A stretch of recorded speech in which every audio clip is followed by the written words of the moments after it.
coming to you live from the heart of the free state of New Hampshire. This is The Independence with Carla Garrick.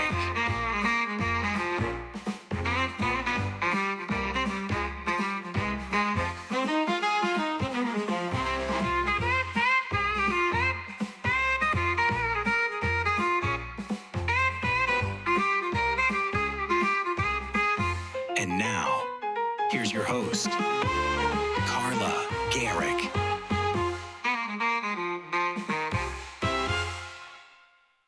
Hi guys, and welcome back to The Independence. It is the week of March 18th, and I'm delighted to be beaming back into your homes and of course streaming online on X, YouTube, and Facebook. Thank you so much for joining me. Today is going to be a war forward episode because we are at war, and once we're at war, that means there's a war on your mind. There is propaganda all in the mix, and I believe it is my job to help you discern what is really going on, what you can do personally to make sure you're getting the real facts and understanding how toxic and outrage-driven social media is, and how it is both distracting you and manipulating you. And if you find yourself being the kind of person who is joking about killing people, which I get is dark humor and it's supposed to be funny, but I would like to caution you that that is a red flag that your mind has been hijacked, and I'm going to show you how.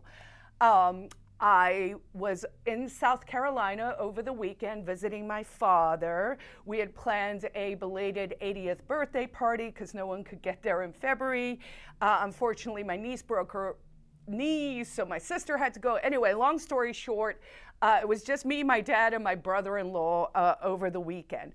Why am I telling you that? Because that means I got to watch some CNN, which I don't typically do.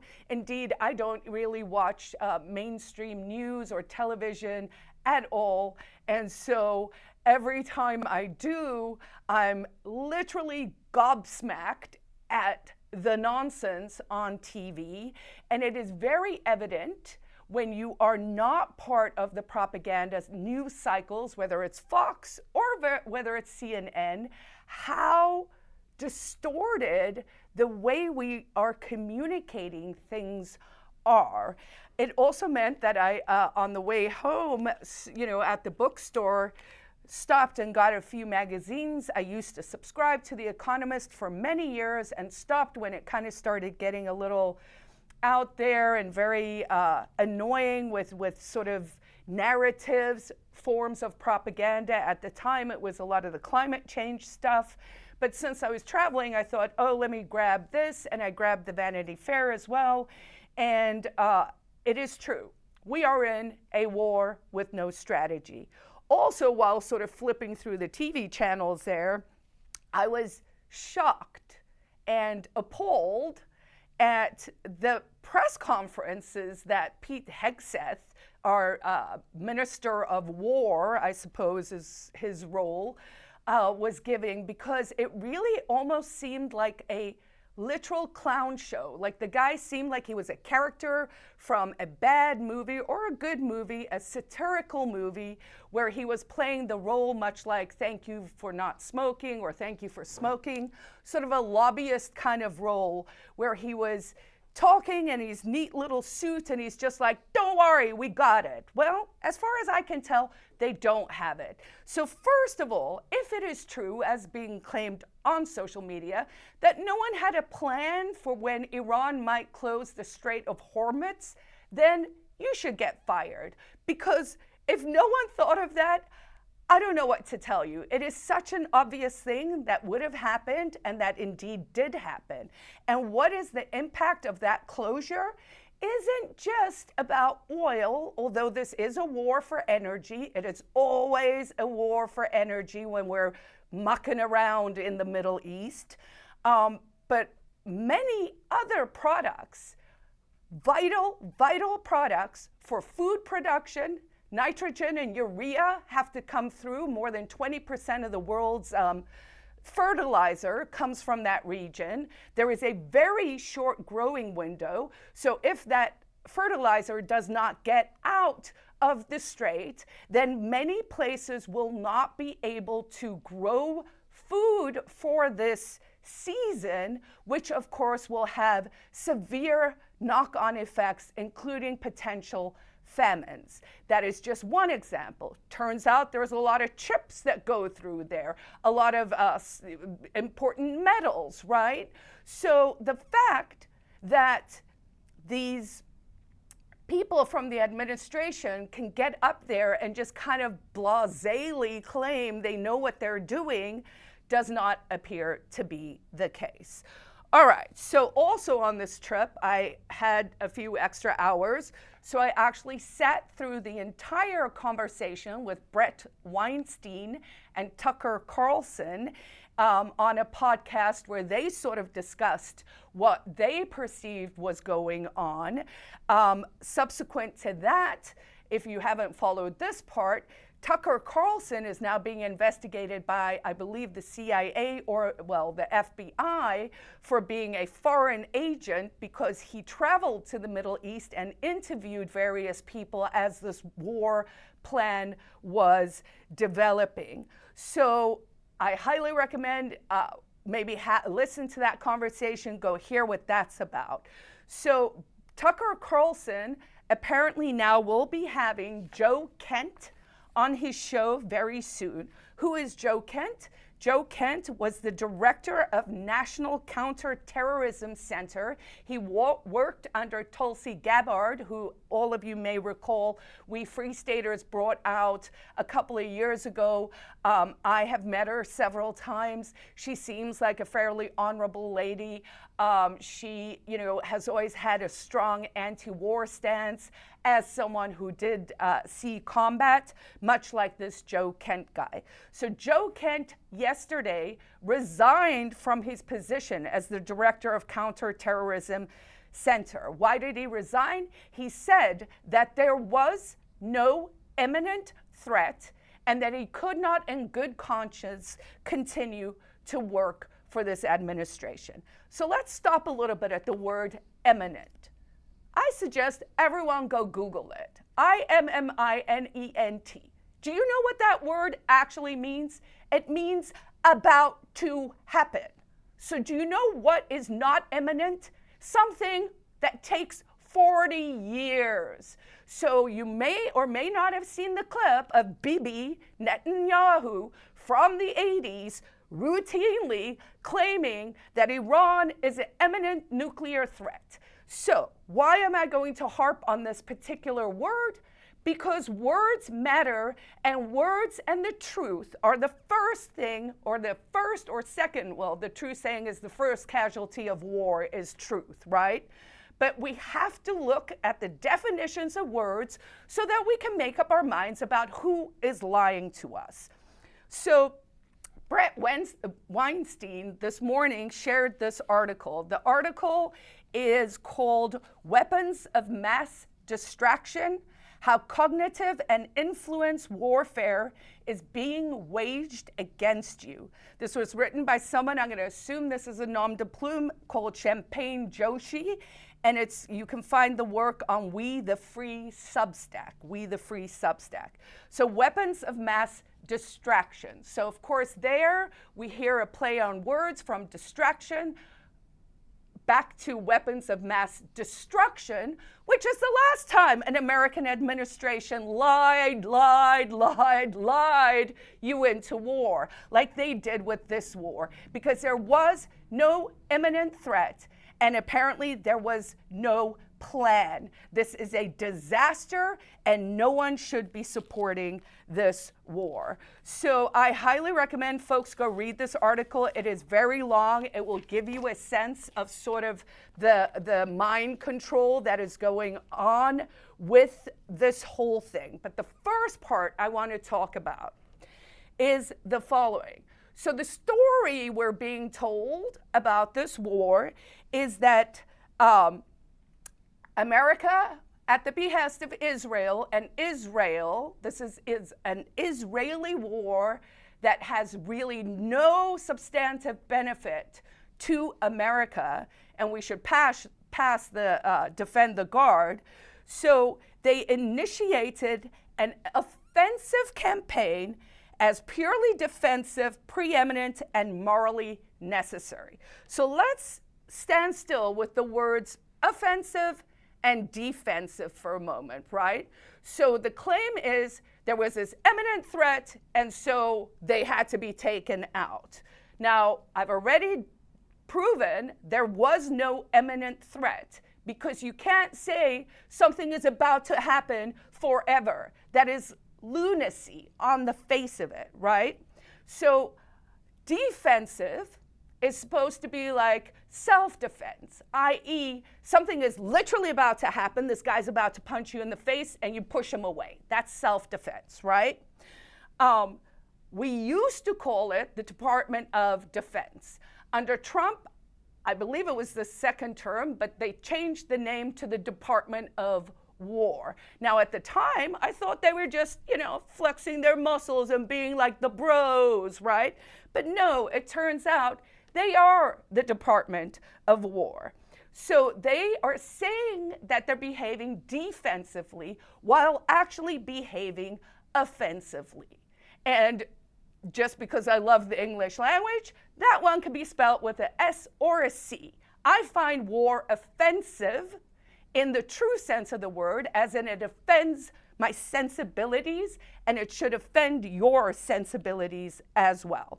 So flipping this thing between offense and defense is a classic propaganda technique that involves the deliberate inversion of offensive and defensive in direct opposition to reality. Now, if you can't see that, I can't help you.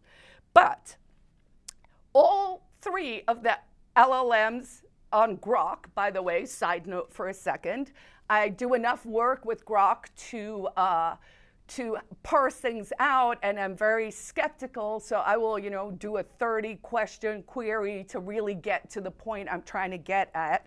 So I recently discovered there are 3 extra agents that they'll bring in. These are sort of subsets of Grok.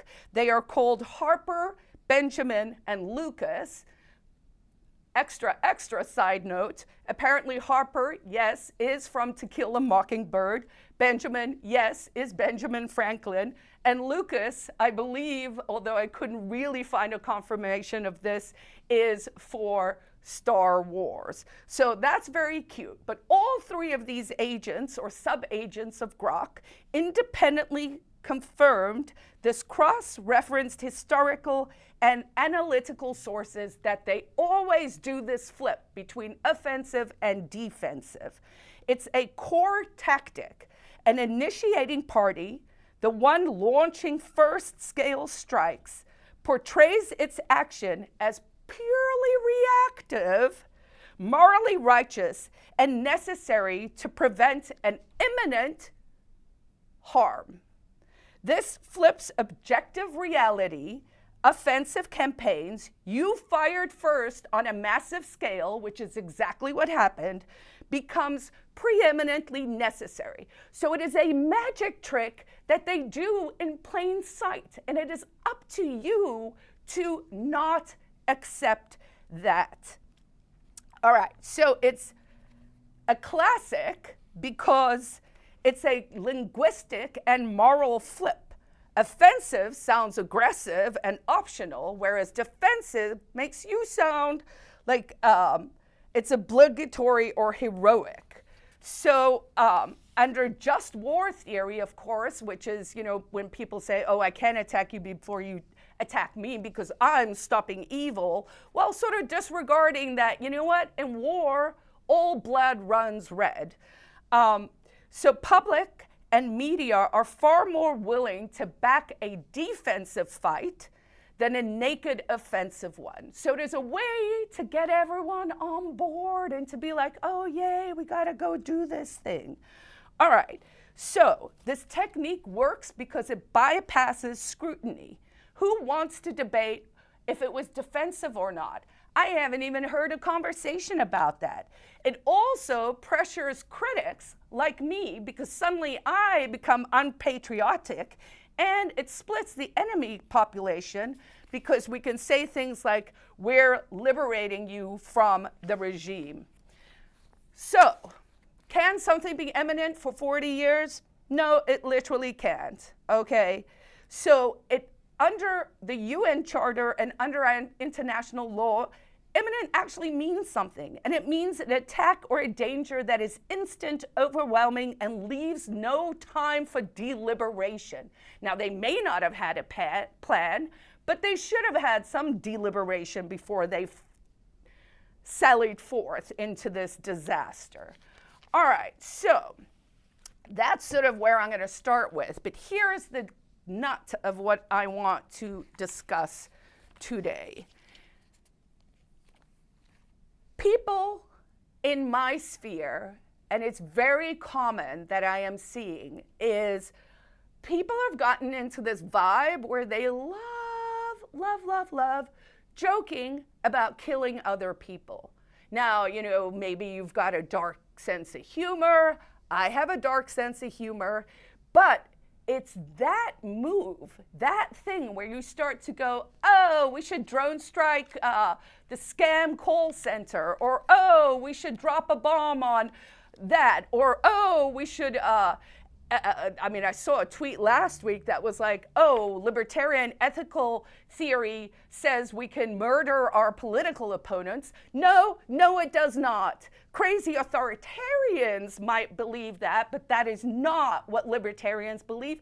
Libertarians actually subscribe to the non-aggression principle, and that is part of our core philosophy. And we have a massive opportunity right now to pick up people who are disenchanted with the left and the right, because there are a lot of people in MAGA who are like, we voted for Trump because he said no more wars. He said no more interventionism. And now he is acting on behalf of another nation against the interests of Americans. So people disengage from internal moral sanctions through 8 mechanisms.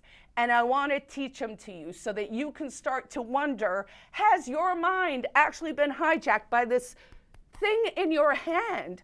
I mean, I was out, in the world over the weekend, and you walk in the airport and everyone is just literally like ensnared in their phones where like they'll walk into you. It's bananas. So here are the 8 mechanisms that they use to manipulate you.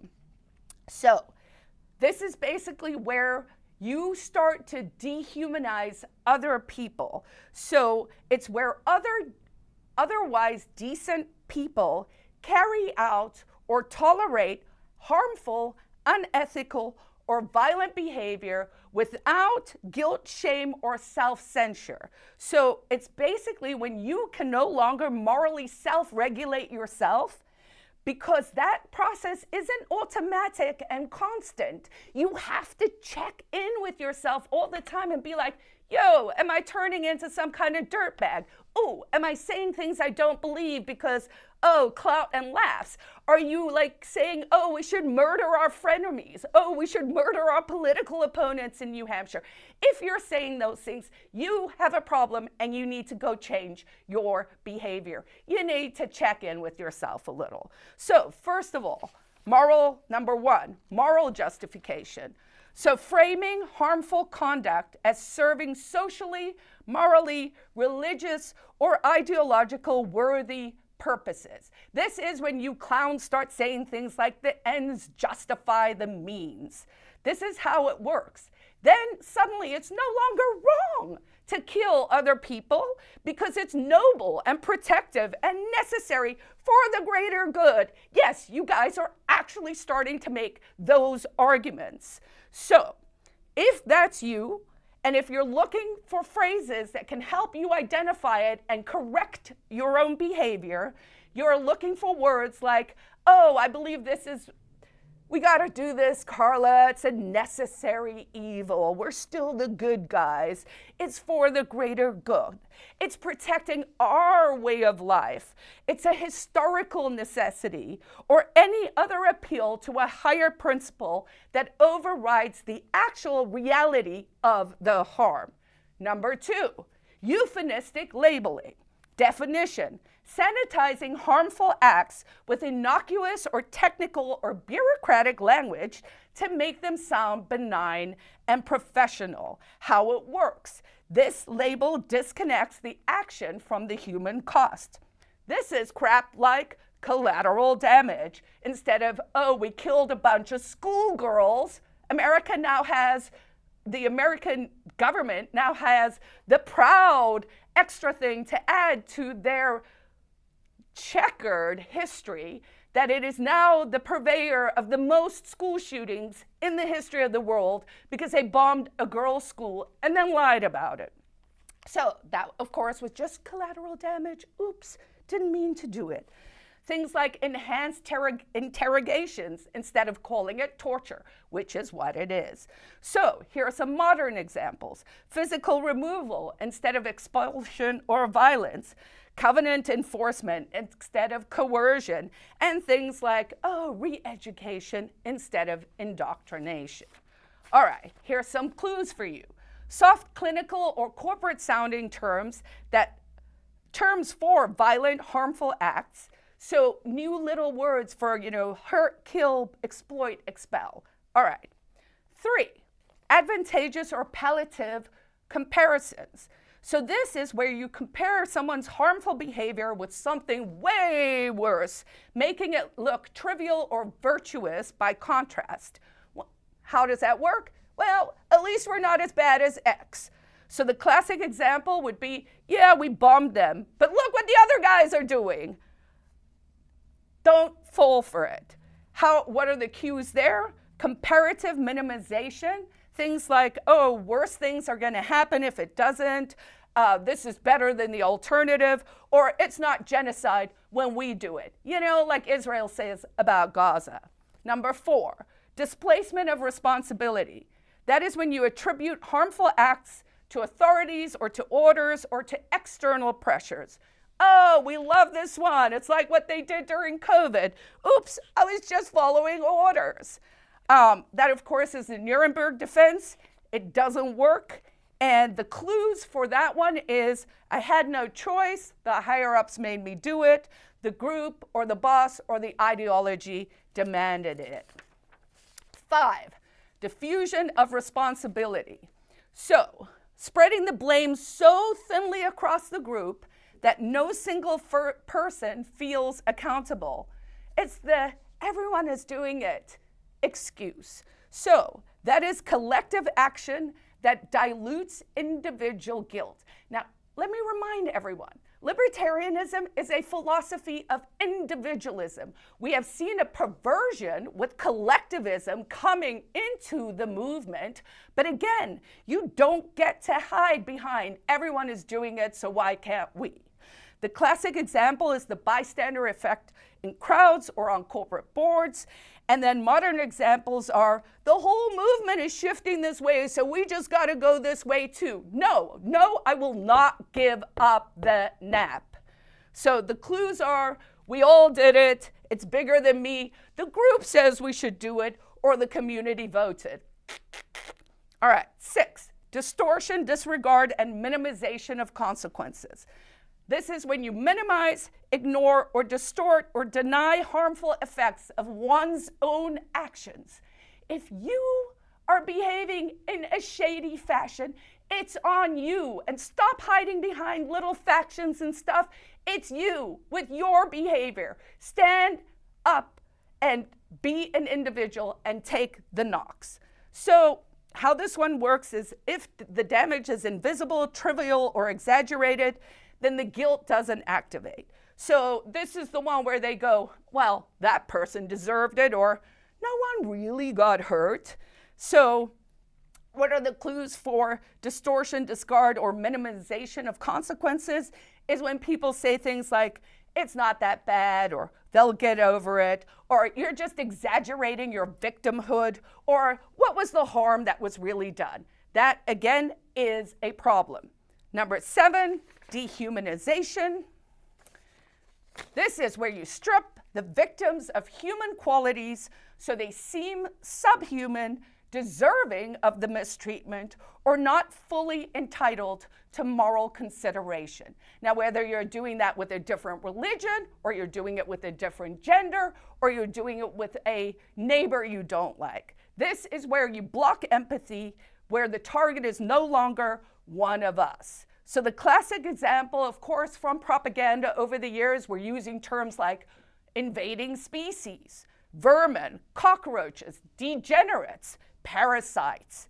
So those are the clues. There are things like animal metaphors, disease language, they're not like us, and mocking humanity. Now, I've seen this one deployed on all sides in the political spectrum. None of you are above it, but you're all doing it, and I suggest you stop. Number 8, the last one, as we're about to run out of time here. The attribution of blame, or blaming or devaluing the victim. So blaming victims for bringing the harm on themselves. They asked for it, they provoked it, they deserved it. This is where the perpetrator becomes the aggrieved party and responsibility flips.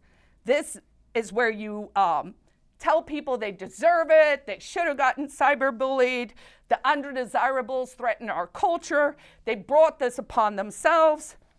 The clues there are things like saying they had it coming, they started it, they provoked us, they can't blame us for our reaction.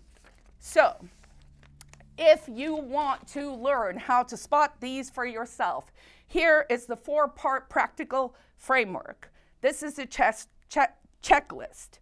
So, reconstruct of the act. Is the harm being reframed as good, sanitized, or minor by comparison? 2, are you obscuring agency?